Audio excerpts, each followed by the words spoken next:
Alright, this is my 1969 VW Bug that converted to electric, and I'm going to go over the basic things I do to work on the car and what I have to do to get it to be safe. So first of all, the car is just turned off, and the first thing I want to do is disconnect the power. And so what I do is, this is the main power that goes to the controller. And so what I'll do is I'll unplug this, then I'll unplug this, which is the power from the charger. And the charger's not on, but sometimes the capacitors might be charged, and I don't want to have any residual energy in it. And the last high voltage thing to undo is this, which is the fuse to the DC-DC converter. And it's just really simple. I just take it and I pop it open so that it won't also have any charge in it, and that way I can completely disconnect the battery. Now when I go to connect this back together, I remove the fuse, I touch a wire into this side and a wire into the back the other side to pre-charge it. Otherwise, if you connect it together, the DC-DC might blow your fuse, which will suck, so you don't want to do that. And so those are the three things I disconnect for doing the high voltage.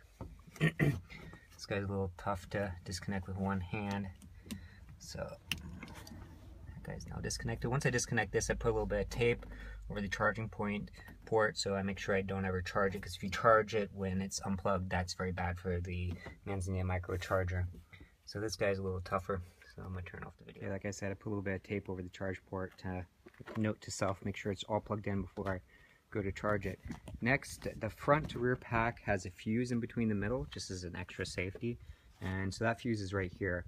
There's also a fuse off of the end of the pack going into everything, so this just splits the two packs. So in order to eliminate any possible problems, excess voltage, I don't want any accidents to happen, and the less voltage you have, the better. So I have my wrench. It's coated with plastic just in case, just some electrical tape. And so what I'm going to do is just undo the 5/8 inch bolt right here. And now I should technically be able to touch this, but if there's any charge, sometimes the motor has a little bit of ground, so I like to be a little bit extra careful to not get shocked here, because I've actually had it shock back a little bit because I had the DC-DC plugged in and I did not unplug it, and when I hooked up this guy, it gave a little spark as the DC-DC charged, which was not fun. Luckily I just had a little bit of nothing bad.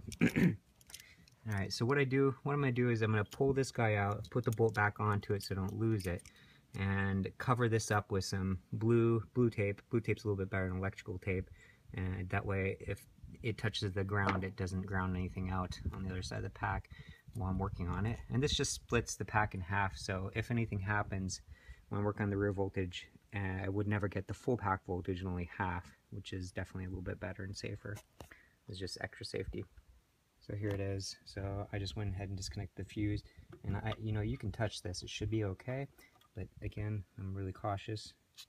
This is the other end of the wire going to the other half of the pack. So it is now disconnected and covered with some tape just for safety. And that's that.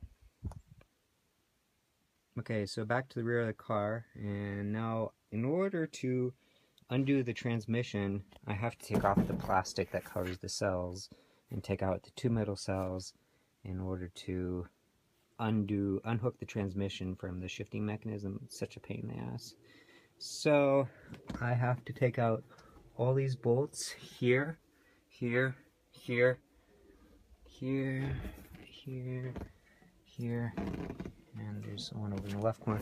So I just pop these out with my electric screwdriver and toss them into something, and then remove the big plastic piece, being very careful not to drop anything on the batteries.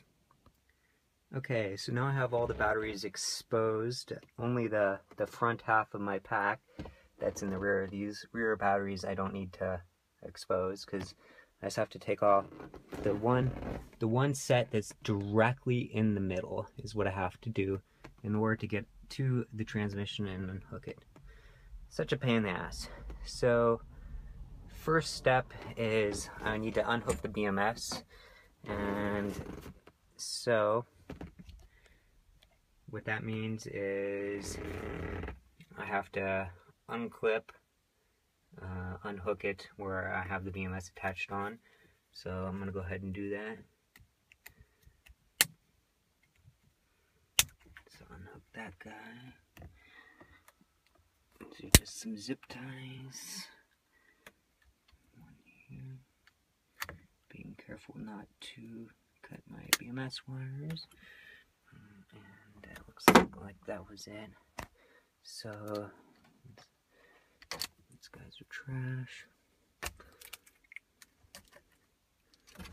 Okay, since I've taken the BMS out on these guys several times, it's fairly easy to unhook. So I'll unhook this guy, and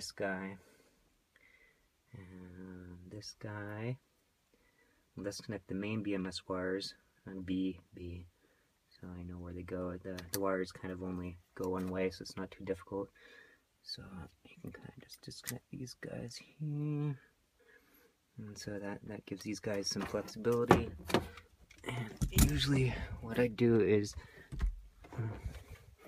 I just kind of toss them back behind here so they're out of the way.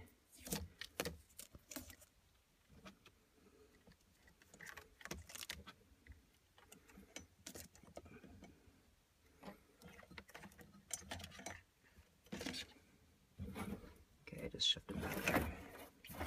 BMS is now not a problem. My fuse got a little weird. Okay. So now, those guys are unhooked. So in order to release these two center cells, what I have to do is take off the bus bars from any one that's connecting it all together. So these guys, this guy here has to be also removed so that the strap can come out. So I'm going to go unhook the BMS and take off these bus bars, just kind of noting where they go, so when I put them back in, I can put them back in the same order. And now the bus bars you take off with just a 1/2 inch wrench, again protected with plastic. They're torqued down to a specific torque, and I'll figure out what that is when I go back to put it back together. So I'm just going to take them all off and toss them into something so they don't fall anything. Okay, so unhooking the bus bars, and when I unhook these, once the BMS is unhooked, usually I cover them up with a little bit of tape because you don't want them hitting some random type of you don't want them hitting some random battery and having something go wrong. So I just kind of use, again, I like to use the blue tape. It's a little bit easier to deal with. So there's that half, because it's not as sticky.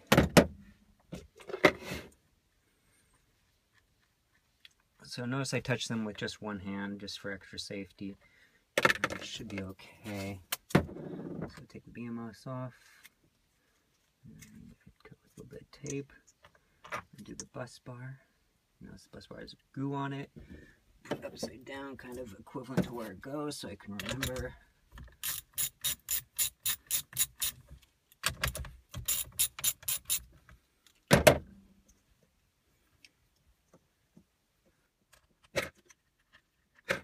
Time.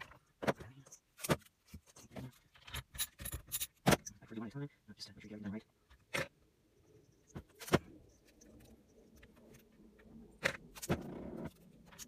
There's a bar here. And half of the bus bar and right in there.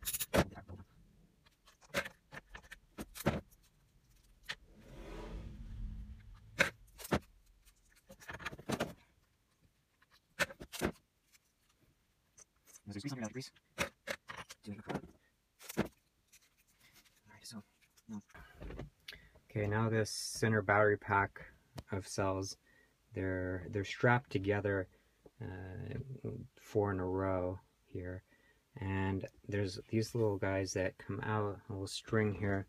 So I'm going to go ahead and tie a loop in this, which will allow me to pull it up, but of course it won't come up yet because the hold down's here. And so under the right side, I'll just release the tension on the hold down, pull it out, and then I can lift up this whole cell pack and set it out. Okay, here's what that pack of 4 looks like. You can see it's got some end straps holding it together, and the little handle that you can use to pull it on out. And now you can access the actual OVW parts. Right here is the inspection panel. So I'll take this out and unhook the transmission from the shifter, allowing you to be able to take the transmission out. Here's the panel. And okay, so now the transmission's unhooked from the shifter.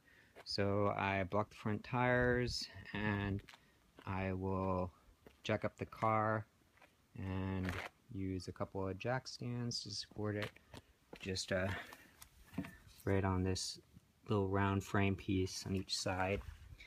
And it's a little bit tricky sometimes to jack it up because the space is tight.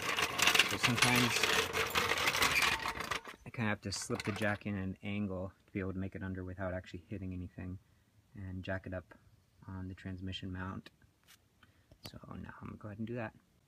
Actually, before I jack it up, I'm going to go over a few things I'm going to take off on the motor just to get it ready while it's still on the ground. So you have to take this shroud off that the blower blows into. So I remove this bolt, pull this off, take the negative cable off so I can slip this around the eye hole and just put it back. Take the positive, put it back also. I usually put tape on it too because I don't want to forget that I didn't put it back together and step on the throttle and have it spark something really bad. So it's nice to do. You have to unhook the side back here, negative inside. Unhook this little guy here, which is a temper snap switch that turns on the fan. On the other side, what this guy is an internal temperature snap switch, which will do the check engine light. If it comes on, stuff's probably bad, so it doesn't probably even need to be actually plugged in. So that's really it that I have to take off from the motor to get it all apart. The shroud comes off pretty easily. Underneath there's a couple of bolts, it's pretty obvious. So I'm going to take those off now. Okay, so now I have the car jacked up, sitting on a couple of jack stands, and now next I need to take off this motor protector, which is really just a protector for the rain. There's 3 bolts on each side, and it's pretty obvious. You just unscrew them, toss them into something. You can see them up there at the top on both sides, and set aside the rain protector.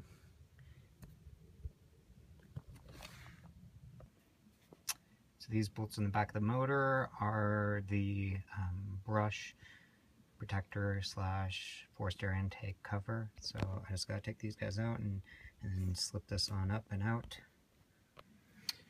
Okay, I undid the brush cover, but then I remembered that first I have to get these aluminum bottom plates out, or at least just loose, so that I can actually get everything, get the motor out. I could have a larger gap, and then I wouldn't have to do that. That'd be nice, but it also keeps all the dirt and crap out and looks a little bit cleaner this way. So what I have to do is remove on the left or passenger side, remove this bolt here, move this bolt here, this one, and then that will let this panel slip and kind of hang loose. I don't take everything else off on the top just because I'm lazy, and you gotta be careful about the plumbing so it doesn't kind of mess up around here. Then the other side, I can do the same thing, or I just remove these bolts here because they're a little bit easier to access, and then it will just kind of flop down and hang, and so that will let me get everything out without having to take everything apart. We'll do that first. Another thing I forgot on the top, you have to get these aluminum panels out, undo these bolts. They're just drilled and tapped in. Okay, so I removed the CV joints, and it's a little low light in here. But next there's a cover here, and this cover has to be taken off. There's a snap ring on the inside that then has to be removed. I find removing it and putting it back on are the hardest things. And then these whole black little ear things the CV joint attaches to have to be pulled out. And the reason why is because I can slip the motor and the transmission down between the main transmission support beams instead of having to move it back and down. And it can actually go back and down. There isn't physically enough room to do that. So it's very tricky to get in and out. And that's the only way that I figured out how to do it. It's kind of a pain because removing the snap ring is really a pain in the ass. And so those are the next things I have to remove. So I'm going to pop those out and take them out, and I'll show another video of when it's out. And of course, don't forget to remove the clutch cable. So, you know, note how much distance you have on the back here. Take that wing nut off. I usually just clip on vice clips to here, and then I can kind of easily just manipulate it. So I'll do that. Okay, so this is the passenger side, and I removed the CV joint cover, the CV joint thingy, and after taking out the snap ring and pulling it on off, so allow it to slip down below here and down and out. I remove the 2 bolts that hold the rubber portion to the actual frame. And the next thing is, it's a little bit hard to see, but the reverse white wire is also just plugged in. This is it right here, and it just has to be unplugged. And it's really easy to unplug. It's a little bit difficult to see. It's right here where my fingers are. There's just two contacts, and when they're made together, they do the reverse. So don't forget to unplug those, otherwise you'll be pulling it out when the transmission comes out. And I just kind of set it aside out of the way. So now the transmission is not attached to the car anywhere except the 2 front bolts here, these big bad boys. And so next I'm going to want to slip it out. Okay, what I did here is the adapter wood thing is in place, and it's just at that jack part. And notice, and I always forget, that it is actually right where that adapter is here. And now that it's kind of propped up under that from the jack, I'll strap it on. Usually I strap it around the jack too, I think. No, I just think I put it around the motor to the wooden plate and strap it really tight so it doesn't roll. Okay, so now the main bolts are off of it, and so the only thing really holding it up there is the jack. So I can slowly start letting the jack down and just easing it down.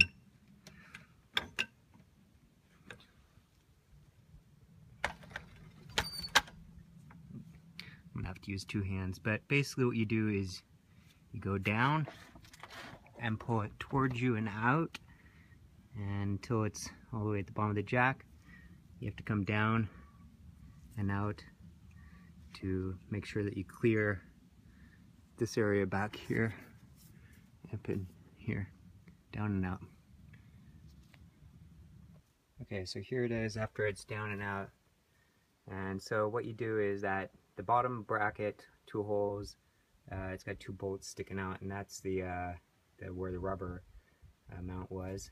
And then the top hole is where the shifter went into, that we had to disconnect on the inside first under the batteries. And so you kind of ease it backwards out of that hole, and as it's lowering down really slowly, and you be very careful not to roll it off the jack. So here it is on the jack, just down and out and under there. And at this point the car is high enough where I can just slowly ease it out, but be careful that you don't rock it off and roll it off of the jack as you pull it out. So that's how I get this thing out. That's it. Here's the motor apart from the transmission. I'm not going to really talk about how this happens. It's really easy. There are 4 bolts in the transmission. that attach to the red adapter plate, and standard VW stuff. Everything has to be properly aligned with a clutch alignment tool and whatnot. These bolts are 22 foot-pounds according to the manual.